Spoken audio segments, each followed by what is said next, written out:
पहिल्या टर्मच्या आमदार आज आपल्यासोबत आहेत. स्नेहल दुबे, स्वागत आहे तुमचं नमस्ते. मॅक्स वुमेनमध्ये. पहिलं अधिवेशन आणि तेही आता इतकं सेन्सिटिव्ह, कसं वाटतंय? छान वाटतंय. खूप एक्साइटमेंटसुद्धा आहे, पण त्याबरोबर जबाबदारीची जाणीव खूप जास्त आहे. त्यामुळे शिकण्याची उत्सुकता आहे. काय चाललंय, कामकाज कसं होतंय अधिवेशनामध्ये, सभागृहातलं कामकाज कसं होतं, प्रोटोकॉल कसे आहेत, कसे कसे प्रश्न मांडण्याची संधी मिळणार आहे. तर ह्या सगळ्याबाबतची उत्सुकता आहे. आणि जशी मतदारांना उत्सुकता लागलेली आहे की आमचे प्रश्न ताई कधी मांडणार, तशीच मला सुद्धा उत्सुकता लागलेली आहे की मला संधी कधी मिळणार. तर असं सगळंच एकूण छान छान वाटतंय. माध्यमांमध्ये तुम्ही फेमस झालेला आहात ते म्हणजे जायंट किलर म्हणून.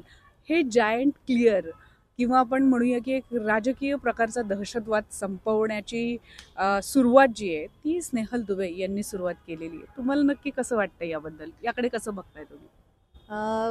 मी नेहमी म्हणते की एकदा लोकांनी ठरवलं किंवा जनतेने ठरवलं तर काहीही होऊ शकतं. आणि मोठी मोठी सिंहासनं उलथवू शकते जनता, इतकी त्यांच्यामध्ये ताकद असते. आणि यावेळेला वसईच्या जनतेने ठरवलं होतं की वसईमध्ये परिवर्तन करायचे. कारण वसईतल्या जनतेने 35 वर्ष वसईमध्ये फक्त दहशतवाद, गुंडगिरी आणि एकाच स्थानीय पक्षाचा आणि त्यांच्या कार्यकर्त्यांचा आर्थिक विकास पाहिला होता. त्यांच्या स्वतःच्या मूलभूत गरजांपासून त्या वंचित होते. खूप नागरी समस्या वसईमध्ये आहेत. पण फक्त त्या समस्यांवरती 35 वर्ष राजकारण करण्यात आलं. त्या समस्या सोडवण्यात आल्या नाहीत. त्यामुळे मला असं वाटतं हा जो असंतोष लोकांमधला होता, तो असंतोष बाहेर आलेला आहे. आणि त्या जोडीने 40 वर्षानंतर वसईमध्ये पहिल्यांदा कमळ चिन्हावरती निवडणूक लढवली गेली. 40 वर्षानंतर पहिल्यांदा महिला उमेदवार होती. तर ह्या सगळ्याच गोष्टी एकत्र येऊन हा पूर्ण बदल झालेला आहे.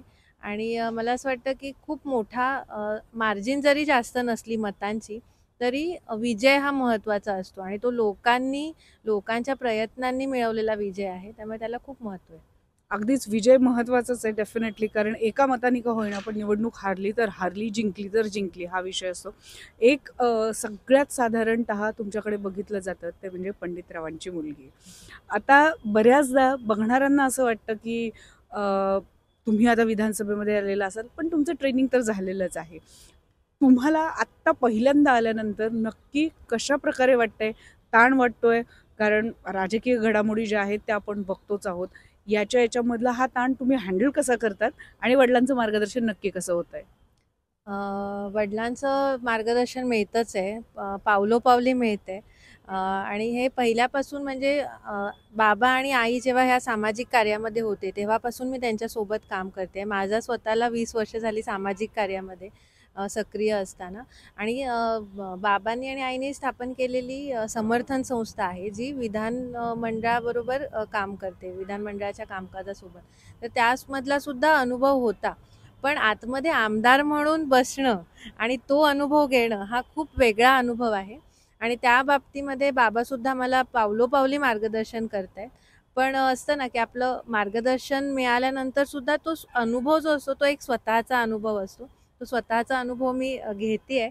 आणि जे मार्गदर्शन मला बाबांकडनं मिळते किंवा इथेही पक्षातल्या वरिष्ठ नेत्यांकडनं मिळते, तर ते सगळं मार्गदर्शन घेऊन जास्तीत जास्त त्याचा उपयोग लोकांसाठी कसा मला करता येईल, तो प्रयत्न मी करते. अगदीच पंडितरावांची ओळख जी आहे ती आमदार किंवा एक लोकनेता यापेक्षाही आदिवासींमध्ये किंवा आदिवासींच्या प्रश्नांवर काम करणारा नेता म्हणून खूप जास्त आहे. या सगळ्याचा अनुभव तुमच्या पाठीशी काही आहे का? काही आठवणी आहेत का? आणि आता येत्या काळामध्ये तुमचं व्हिजन नक्की काय असणार आहे? निश्चित मी मगाशी उल्लेख केला तसा 20 वर्षाचा अनुभव मला आहे सक्रिय काम केल्याचा. तर श्रमजीवी संघटनेमध्ये मी कार्याध्यक्ष म्हणून काम केलं आणि त्याआधी कार्यकर्ती म्हणून मी काम करत होती. तर बरेच प्रश्न आहेत. वनजमिनींचे प्रश्न आहेत आदिवासींचे, वेठबिगारीचा प्रश्न अजूनही आहे, बालमजुरीचा प्रश्न आहे. आत्ताच आम्ही गेल्या वर्षीच साताऱ्यामध्ये एका आदिवासी कातकरी महिलेवरती गँगरेप झाला होता. तर इथून आम्ही तिला तिथे न्याय देण्यासाठी जेव्हा आम्ही गेलो, तेव्हा 14 वेठबिगारांच्या कुटुंबांना तिथून रेस्क्यू करून आणलं. आणि या सगळ्यामध्ये सन्माननीय श्री देवेंद्रजी फडणवीस यांचं खूप मोठं पाठबळ होतं. आणि सगळेच प्रश्न जेव्हा हाताळत असतो, तेव्हा जेव्हा मंत्री महोदयांचं पाठबळ असतं किंवा सरकारचं पाठबळ असतं कार्यकर्त्यांच्या पाठीशी, तेव्हा ते प्रश्न सहज सोडवले जातात. आणि श्रमजीवी संघटना आणि विशेषतः माझ्या बाबांचा, भाऊ म्हणतात सगळे त्यांना, भाऊंचा मला असं वाटतं काय म्हणणार, म्हणजे त्यांचं काम असं आहे की सरकार कोणाचंही असू दे, वंचितांसाठी काम करायचं. जिथे सहकार्य मिळेल तिथे सहकार्य घ्यायचं, जिथे संघर्षाची आवश्यकता असेल तिथे संघर्ष करायचा. तर अशा परिस्थितीमध्ये मी वाढलेली आहे, काम केलेलं आहे आणि या सगळ्या प्रश्नांची जाण मला आहे, त्यांच्यासाठी काम केलेलं आहे.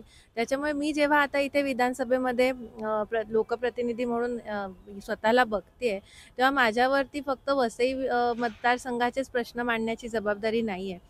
माझ्यावरती महाराष्ट्रातल्या वंचितांचे प्रश्न मांडण्याची सुद्धा जबाबदारी मी स्वतःवर आहे असं समजते आणि मी निश्चित प्रयत्न करेन की मांडण्याचा ते आणि ते प्रश्न सोडवण्याचा सुद्धा.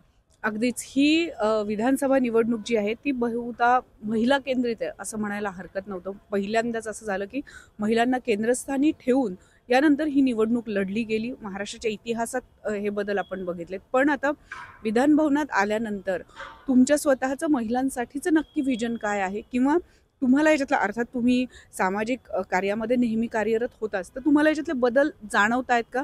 आणि दुसरं, हे बदल तुम्ही आता स्वतः कसं त्याचा पार्ट होणार आहात? महायुतीने जे 4थं महिला धोरण जाहीर केलं गेल्या टर्ममध्ये, तर त्यामध्ये सगळ्यात महत्त्वाचा माझ्यासाठीचा जो मुद्दा होता तो म्हणजे 1 मे नंतर ज्या मुलांचा जन्म होणार त्या मुलांच्या नावामध्ये आईचं नाव लावणं. आपल्याला ही गोष्ट जरी लहान वाटत असली तरी आपण बाकीच्या सगळ्या महिलांच्या योजना ज्या आहेत त्या त्यांना आर्थिक सक्षम बनवणाऱ्या आहेत.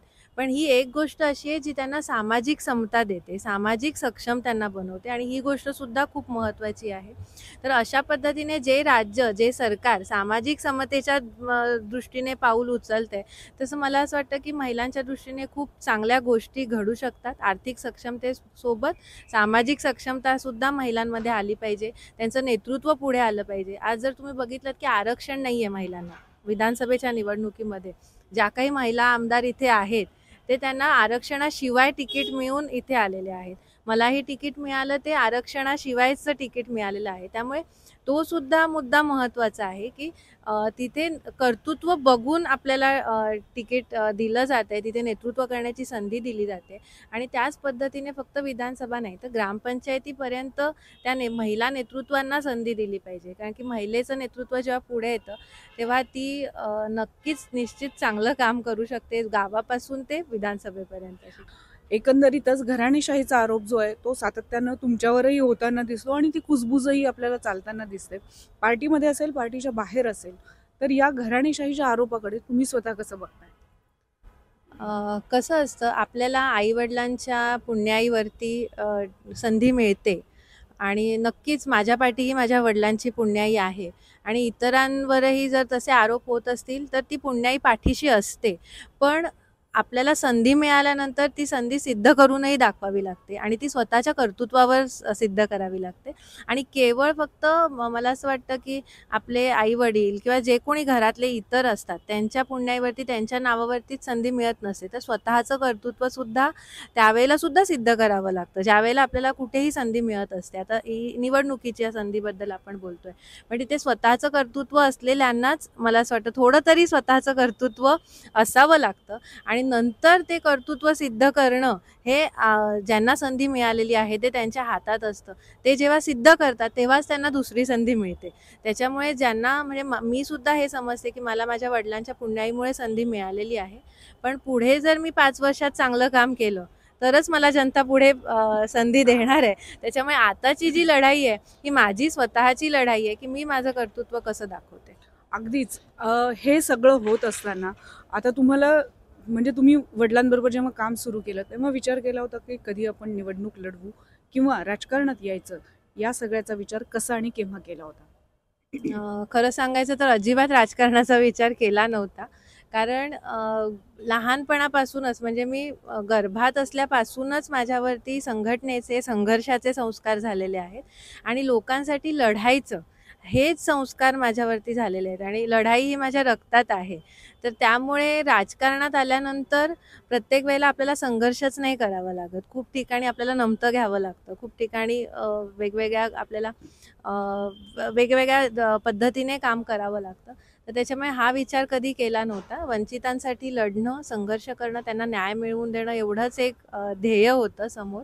पण परिस्थिती अशी निर्माण झाली वसईमध्ये की हा विचार करावा लागला. कारण मी म्हटलं तसं वसईतली लढाई सोपी नव्हती. ती खूप मोठ्या शक्तीविरोधात लढाई होती.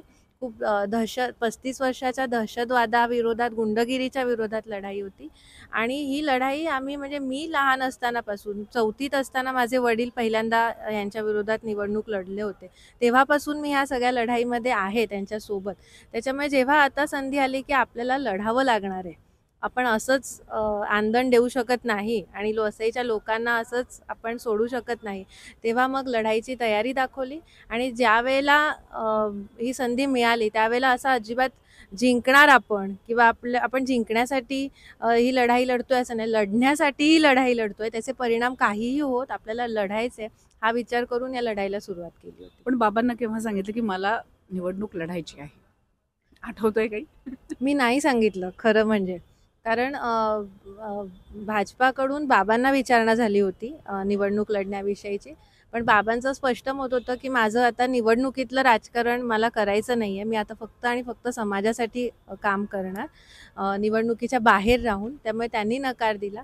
आणि नंतर मी म्हटलं तसं की परिस्थिती अशी होती, त्यावेळेला मग बाबांनाच विचारणा केली की तुम्ही नाही तर मी निवडणूक लढेन का, तुमची मुलगी लढेल का?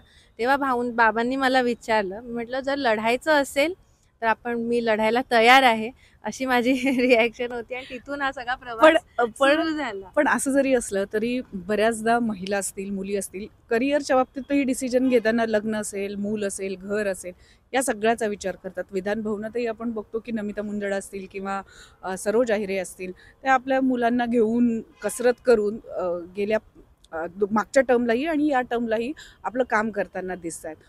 तुम्हाला असं वाटत नाही का की ह्या सगळ्याबद्दल, म्हणजे घर हा 24/7चा जॉब आहे तसं पाहिलं तर हे तुम्ही करू शकाल असा विश्वास तुम्हाला कधी वाटला की मी हे करू शकते?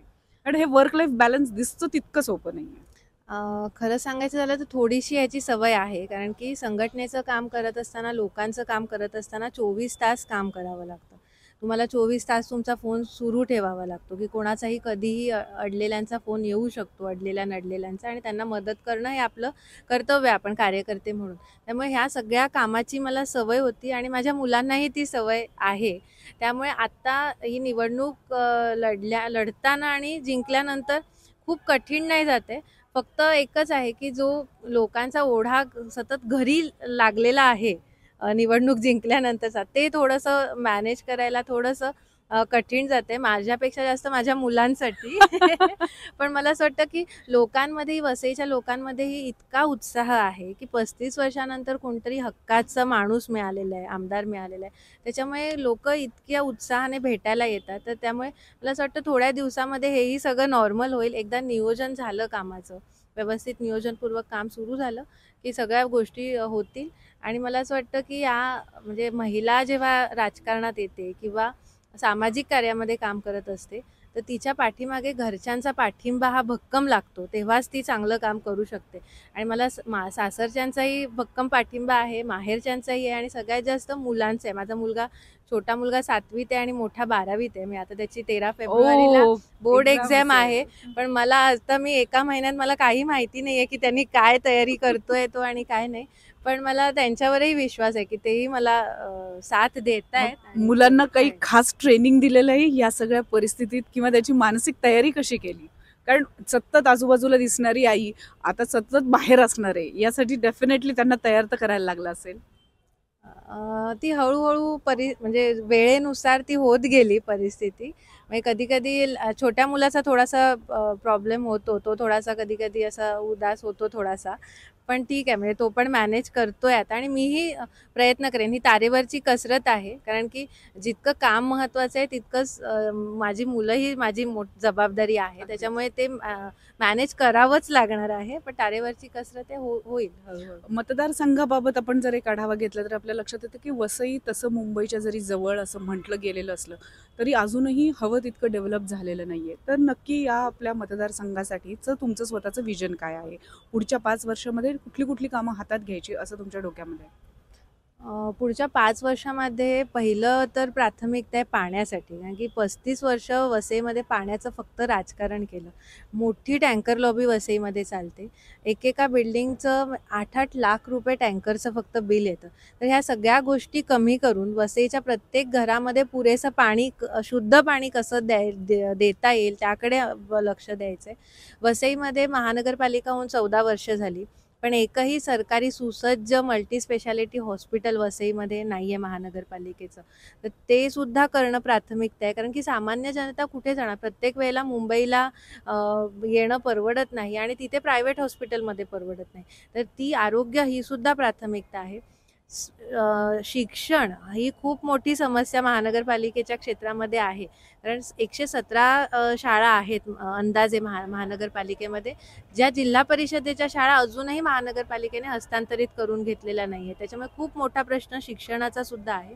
आणि ह्या मूलभूत समस्या जर सोडल्या आपण तर वसईमध्ये डोंगरपट्टा आहे, किनारपट्टी आहे, सुंदर वसई आहे हरित पट्ट्याची अशी. पण तीर्थक्षेत्र आहे, निर्मळसारखं शंकराचार्यांनी स्थापन केलेलं मंदिर आहे, वसईचा किल्ला आहे, अर्नाळ्याचा किल्ला आहे, खूप तीर्थक्षेत्र तिथे आहेत, प्रेक्षणीय स्थळं आहेत, किनारपट्टी आहे, चांगले बीचेस आहेत. पण वसईचा अजूनही पर्यटनाच्या दृष्टीने आराखडा तयार केलेला नाही आहे. तर तो आराखडा तयार करून घेणं आणि मग त्याची अंमलबजावणी करणं आणि त्या निमित्ताने मग तिथे रोजगार निर्मिती करणं, तिथल्या शेतीचा विकास करणं, मच्छीमार व्यवसायाचा विकास करणं, ह्या सगळ्या गोष्टी प्राथमिकतेने करायच्या आहेत. मेट्रो मंजूर झालेली आहे, पण त्याची लवकरात लवकर अंमलबजावणी करून भाईंदरपर्यंत आलेली मेट्रो वसई विरारपर्यंत कशी लवकरात लवकर येईल त्यासाठी प्रयत्न करणं. तर हे सगळे विषय आहेत ज्याला प्राधान्य द्यायचं आहे. अगदीच पुढच्या 5 वर्षामध्ये विधान भवनामध्ये नवयुवक म्हणून म्हणता येईल आणि महिलांचे प्रश्न हे तुम्ही हिरहिरीने मांडताल अशी आमची आशा आहे. आणि मॅक्स वुमनच्या त्यासाठी तुम्हाला भरभरून शुभेच्छा. थँक्यू, धन्यवाद. Thank you so much.